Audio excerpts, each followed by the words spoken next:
ರಾಜ್ಯ ಬಿಜೆಪಿಯಲ್ಲಿ ಅಡ್ಡ ಮತದಾನ ಆಡಿಯೋ ಬಾಂಬ್ ಸಂಚಲನ ಮೂಡಿಸಿದೆ. ಕೆಲವೇ ಕ್ಷಣಗಳಲ್ಲಿ ಬಿಜೆಪಿ ಕಚೇರಿಯಲ್ಲಿ ಕೋರ್ ಕಮಿಟಿ ಸಭೆ ನಡೆಯುತ್ತೆ. ಬಿಜೆಪಿ ರಾಜ್ಯಾಧ್ಯಕ್ಷ ವಿಜೇಂದ್ರ ನೇತೃತ್ವದಲ್ಲಿ ಕೋರ್ ಕಮಿಟಿ ಸಭೆ ಕೆಲವೇ ಕ್ಷಣಗಳಲ್ಲಿ ನಡೆಯಲಿದೆ. ಅಡ್ಡ ಮತದಾನ ಆಡಿಯೋ ಸಂಚಲನದ ನಂತರ ನಡೀತಾ ಇರುವಂತಹ ಮೊದಲ ಕೋರ್ ಕಮಿಟಿ ಸಭೆ ಇದು. ಅಡ್ಡ ಮತದಾನದ ಮೂಲಕ ರಾಷ್ಟ್ರ ಮಟ್ಟದಲ್ಲಿ ಬಿಜೆಪಿ ಮುಜುಗರಕ್ಕೆ ಒಳಗಾಯಿತು. ಅಡ್ಡ ಮತದಾನ ಹಾಗೂ ಸತ್ಯಶೋಧನಾ ವರದಿ ಬಗ್ಗೆ ಈ ಸಭೆಯಲ್ಲಿ ಚರ್ಚೆಯಾಗಲಿದೆ. ಇವತ್ತಿನ ಕೋರ್ ಕಮಿಟಿ ಸಭೆಯಲ್ಲಿ ಡಿ.ವಿ. ಸದಾನಂದ ಗೌಡ ಅವರು ಕೂಡ ಭಾಗಿಯಾಗಲಿದ್ದಾರೆ. ಅಡ್ಡ ಮತದಾನ ಮಾಡಿದ ಶಾಸಕರ ಮೇಲೆ ಕ್ರಮದ ಬಗ್ಗೆ ಚರ್ಚೆ ಆಗಲಿದೆ. ಹೈಕಮಾಂಡ್ ನೀಡಿರೋ ಸಲಹೆಯ ಬಗ್ಗೆಯೂ ಕೂಡ ಸಭೆಯಲ್ಲಿ ಪ್ರಸ್ತಾಪ ಆಗುತ್ತೆ. ಅಡ್ಡ ಮತದಾನ ಮಾಡಿದಂತ ಶಾಸಕರ ಮೇಲೆ ಕ್ರಮದ ಬಗ್ಗೆ ಈ ಸಭೆಯಲ್ಲಿ ಚರ್ಚೆಯಾಗಲಿದೆ. ಪ್ರಾಥಮಿಕ ವರದಿಯನ್ನ ಈಗಾಗಲೇ ಸಮಿತಿ ಕೊಟ್ಟಿದೆ. ಮತ್ತೊಂದು ಆಡಿಯೋ ಸಂಚಲನ. ಡಿ.ವಿ. ಸದಾನಂದ ಗೌಡ ಅವರು ಮಾತನಾಡಿದ್ದಾರೆ ಎನ್ನಲಾದಂತಹ ಒಂದು ಆಡಿಯೋ ಬಿಜೆಪಿಯಲ್ಲಿ ಬಹಳ ದೊಡ್ಡ ಸಂಚಲನಕ್ಕೆ ಕಾರಣ ಆಯಿತು. ಈಗ ಇರುವಂತಹ ಹಾಲಿ ಬಿಜೆಪಿ ರಾಜ್ಯಾಧ್ಯಕ್ಷ ವಿಜೇಂದ್ರ ಅವರನ್ನ ಬದಲಾವಣೆ ಮಾಡುವ ನಿಟ್ಟಿನಲ್ಲಿ ಆಡಿರುವಂತಹ ಮಾತುಗಳಾಗಿತ್ತು ಆ ಆಡಿಯೋದಲ್ಲಿ ಇದ್ದಿತ್ತು. ಅದನ್ನ ಸದಾನಂದ ಗೌಡರು ಮಾತನಾಡಿದ್ದಾರೆ ಅಂತಲೇ ಹೇಳಲಾಗಿತ್ತು. ಆದ್ರೆ ಇದನ್ನ ಒಪ್ಕೊಂಡಿಲ್ಲ ಸದಾನಂದ ಗೌಡರು. ಆ ಆಡಿಯೋನೇ ನನ್ನದಲ್ಲ ಅಂತ ಹೇಳಿದ್ರು. ಈ ಆಡಿಯೋ ಕೂಡ ಬಿಜೆಪಿ ಒಳಗಡೆ ಬಹಳ ಜೋರಾಗಿ ಸದ್ದು ಮಾಡಿತು. ಒಂದು ಅಡ್ಡ ಮತದಾನ, ಇನ್ನೊಂದು ಆಡಿಯೋ ಸಂಚಲನ. ಇವೆರಡೂ ವಿಷಯಗಳು ಇವತ್ತಿನ ಕೋರ್ ಕಮಿಟಿ ಸಭೆಯಲ್ಲಿ ಚರ್ಚೆಗೆ ಬರಲಿದೆ. ಅಡ್ಡ ಮತದಾನದ ಬಗ್ಗೆ ಸಿ.ಟಿ. ರವಿ ಸಮಿತಿ ಕೊಟ್ಟಿದ್ದಂತಹ ವರದಿ, ಅದರ ಬಗ್ಗೆಯೂ ಕೂಡ ಚರ್ಚೆ ಆಗಲಿದೆ ಇವತ್ತು. ಅಡ್ಡ ಮತದಾನ ಮತ್ತು ಆಡಿಯೋ ಸಂಚಲನದ ನಂತರ ನಡೀತಾ ಇರುವಂತಹ ಮೊದಲ ಸಭೆ ಇದು.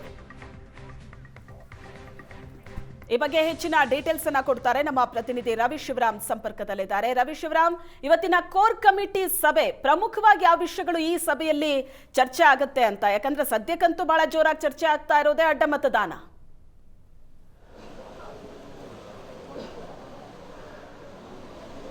ರಾಜ್ಯ ಬಿಜೆಪಿ ಬಹಳ ದಿನಗಳ ಬಳಿಕ ಕೋರ್ ಕಮಿಟಿ ಸಭೆಯನ್ನು ಸೇರ್ತಾ ಇದೆ. ಮೊನ್ನೆ ಪರಿಷತ್ ಚುನಾವಣೆ ಆಯಿತು ಶ್ವೇತಾ. ಆ ಸಂದರ್ಭದಲ್ಲಿ ಅಡ್ಡ ಮತದಾನವೇ ಇಡೀ ರಾಷ್ಟ್ರ ಮಟ್ಟದಲ್ಲಿ ಚರ್ಚೆ ಆಯಿತು. ಅದಾದ ಬಳಿಕ ಸದಾನಂದ ಗೌಡರು ಹೇಳುವಂಥ ಒಂದು ಆಡಿಯೋ ಬಿಡುಗಡೆ ಆಯಿತು. ಅದು ಕೂಡ ಒಂದು ರೀತಿ ಸಂಚಲನವನ್ನು ಕ್ರಿಯೇಟ್ ಮಾಡಿತ್ತು. ಹೀಗಾಗಿ ಎರಡು ಪ್ರಮುಖ ವಿಚಾರಗಳ ಬಗ್ಗೆ ಇವತ್ತು ಕೋರ್ ಕಮಿಟಿ ಸಭೆಯಲ್ಲಿ ನಿಶ್ಚಿತವಾಗಿ ಚರ್ಚೆಯಾಗುವ ಸಾಧ್ಯತೆ ಇದೆ. ಮತ್ತು ಆ ಅಡ್ಡ ಮತದಾನ ಆದ ಬಳಿಕ ಸಿ.ಟಿ. ರವಿ ನೇತೃತ್ವದ ಒಂದು ಸತ್ಯಶೋಧನಾ ಸಮಿತಿ ವರದಿಯನ್ನು ಕೂಡ ಒಪ್ಪಿಸಿದೆ. ಆದರೆ ಆ ವರದಿಯಲ್ಲಿ ಯಾರದೇ ಹೆಸರನ್ನು ಹಾಕದೆ ನಮ್ಮ ಈ ಒಂದು ಅಡ್ಡ ಮತದಾನ ಆಗೋದಕ್ಕೆ ಕಾರಣ ಏನು ಹೇಳುವಂಥ ಉಲ್ಲೇಖವನ್ನು ಮಾಡಿದೆ ಎನ್ನುವಂಥ ಮಾಹಿತಿಯೂ ಕೂಡ ಇದೆ. ಹೀಗಾಗಿ ರಾಜ್ಯ ಬಿಜೆಪಿಯಲ್ಲಿ ಆಗಿರುವಂಥ ಅನೇಕ ವಿದ್ಯಮಾನಗಳು, ಅಡ್ಡ ಮತದಾನ ಇರಬಹುದು, ಆಡಿಯೋ ವಿಚಾರ ಇರಬಹುದು, ಹಾಗೆಯೇ ಸತ್ಯಶೋಧನಾ ಸಮಿತಿ ನೀಡಿರುವಂಥ ವರದಿ ಇರಬಹುದು, ಮುಂದೆ ಯಾವ ರೀತಿ ಒಂದು ಸಂಘಟನೆಯನ್ನು ತೆಗೆದುಕೊಂಡು ಹೋಗಬೇಕು ಅನ್ನುವ ಕುರಿತಾಗಿ ಕೋರ್ ಕಮಿಟಿ ಸಭೆಯಲ್ಲಿ ಇವತ್ತು ವಿಸ್ತೃತವಾಗಿ ಚರ್ಚೆ ಆಗುವ ಸಾಧ್ಯತೆ ಇದೆ. ಸಭೆ ಈಗಾಗಲೇ ಆರಂಭಗೊಂಡಿದೆ ಶ್ವೇತಾ. ಸಭೆಯಲ್ಲಿ ಇವತ್ತು ಕೋರ್ ಕಮಿಟಿ ಸದಸ್ಯರಾದಂಥ ನಳಿನ್ ಕುಮಾರ್ ಕಟೀಲ್ ಮತ್ತು ಶ್ರೀರಾಮುಲು ಅವರು ಸಭೆಗೆ ಗೈರಾಗಿದ್ದಾರೆ. ಅಂದರೆ ಬೇರೆ ಕಾರಣಗಳಿಂದ ಅವರಿಗಾಗಲೇ ತಾನು ಬರೋದಿಲ್ಲ ಅನ್ನುವಂಥ ಮಾಹಿತಿಯನ್ನು ಕೂಡ ಬಿಜೆಪಿ ಘಟಕಕ್ಕೆ ತಿಳಿಸಿದ್ದಾರೆ. ಇವತ್ತು ರಾಧಾಮೋಹನ್ ಅಗರ್ವಾಲ್ ಇರಬಹುದು, ಸುಧಾಕರ್ ರೆಡ್ಡಿ ಅವರು ಇರಬಹುದು, ಇವರೆಲ್ಲರೂ ಕೂಡ ಕೋರ್ ಕಮಿಟಿ ಸಭೆಯಲ್ಲಿ ಭಾಗಿಯಾಗಿದ್ದಾರೆ. ಯಾಕೆಂದರೆ ಕೇಂದ್ರಕ್ಕೆ ಹೋಗಿ ಮನವಿಯನ್ನು ಕೊಟ್ಟು ಬಂದಿದ್ದರು ಆರ್ ಅಶೋಕ್ ಮತ್ತು ವಿಜೇಂದ್ರ ಅವರು.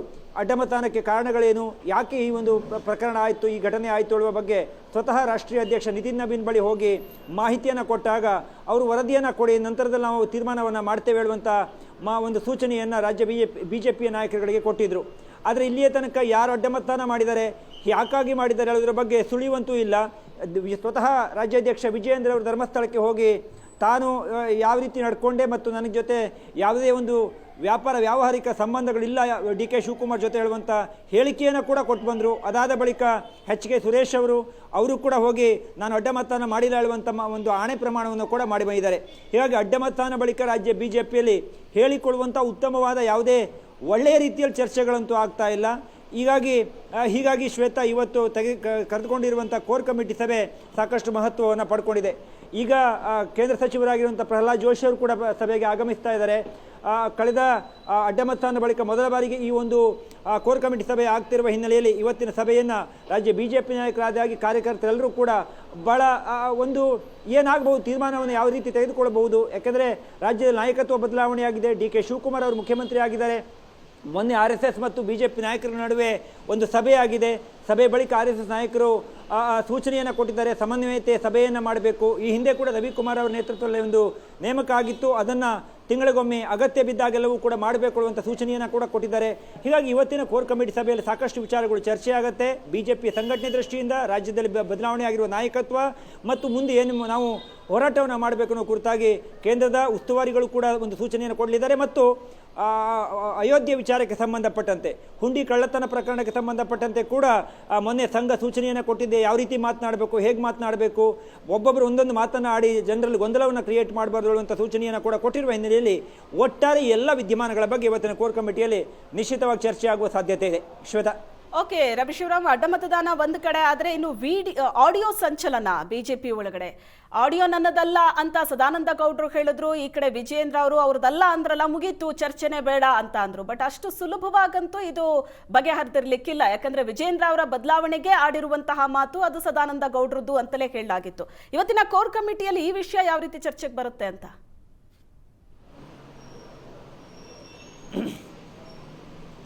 ಶ್ವೇತಾ, ಮೊನ್ನೆ ಸಂಘದ ಸಭೆ ಕರೆದಂಥ ಸಂದರ್ಭದಲ್ಲಿ ಸದಾನಂದ ಗೌಡರು ಮತ್ತು ರಾಜ್ಯಾಧ್ಯಕ್ಷ ವಿಜಯೇಂದ್ರ ಅವರು ಎದುರು ಬದ್ರಗೊಂಡಿದ್ದರು.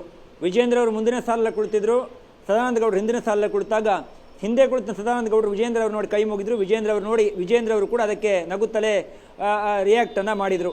ಅಷ್ಟಿಗೆ ಅಲ್ಲಿಗೆ ಆ ವಿಚಾರ ಮುಕ್ತಾಯ ಆಗಿದೆ. ಸ್ವತಃ ವಿಜಯೇಂದ್ರ ಅವರು ಕೂಡ ಸ್ಪಷ್ಟನೆಯನ್ನು ಕೊಟ್ಟಿದ್ದರು. ಸದಾನಂದ ಗೌಡರೇ ಹೇಳಿದ್ದಾರೆ ಈ ಆಡಿಯೋ ತನ್ನದಲ್ಲ ಅಂತ, ಹಾಗಿದ್ಮೇಲೆ ಅದರ ಬಗ್ಗೆ ಚರ್ಚೆ ಯಾಕೆ ಅನ್ನುವಂಥ ಮಾತುಗಳನ್ನು ಸ್ವತಃ ವಿಜಯೇಂದ್ರ ಅವರು ಮಾಧ್ಯಮಗಳಿಗೆ ಹೇಳಿಕೆಯನ್ನು ಕೊಟ್ಟಿದ್ದಾರೆ.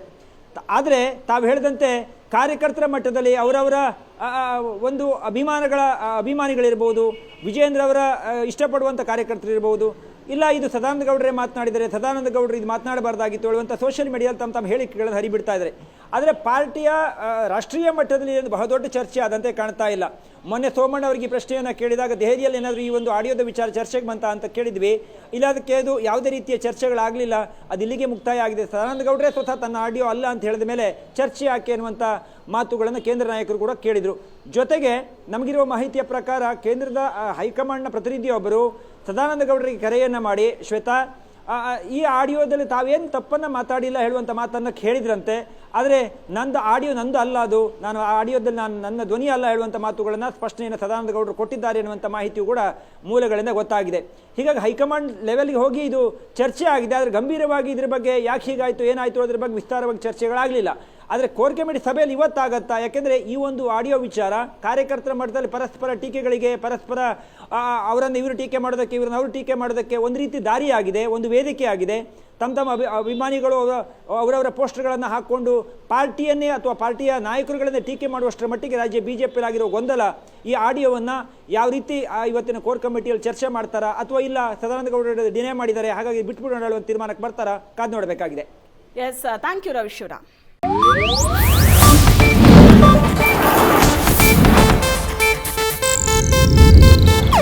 ಇದು ಏಷ್ಯಾನೆಟ್ ನ್ಯೂಸ್ ನೆಟ್ವರ್ಕ್ ಪ್ರಸ್ತುತಿ.